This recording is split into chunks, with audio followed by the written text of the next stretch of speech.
మహిళలకు ఏదైతే బస్ ఉచితంగా ఇస్తా ఉన్నారో దాన్ని మేము స్వాగతిస్తూ ఉన్నాం. కానీ కాకపోతే మహిళలు ఇబ్బంది పడుతూ ఉన్నారు, ఎంప్లాయీస్ ఇబ్బంది పడుతూ ఉన్నారు, కాలేజ్ స్టూడెంట్స్ ఇబ్బంది పడుతూ ఉన్నారు. మళ్ళీ ట్రిప్స్ కూడా తక్కువ అవుతా ఉన్నాయి కాబట్టి దాన్ని పెంచండి.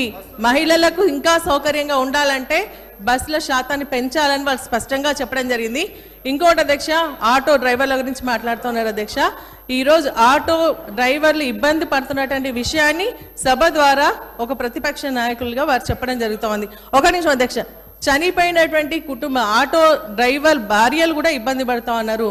ఆటో డ్రైవర్కి సంబంధించినటువంటి వారి యొక్క కుటుంబాలు మహిళలు బాధ్యత వహిస్తారు, వారు ఇబ్బంది పడుతూ ఉన్నారు. కాబట్టి వారికి మీరు ఇచ్చేటువంటి 1200 సరిపోదు, నెలకు 10,000 రూపాయలు ఇవ్వమని చెప్పేసి మేము డిమాండ్ చేస్తూ ఉన్నాం.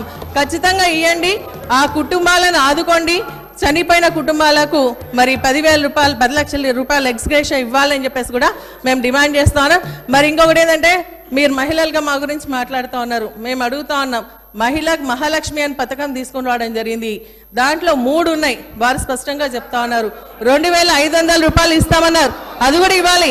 500 గ్యాస్తో పాటు మరి అది కూడా ఇవ్వాలని కూడా మేము డిమాండ్ చేస్తా ఉన్నాం అధ్యక్ష.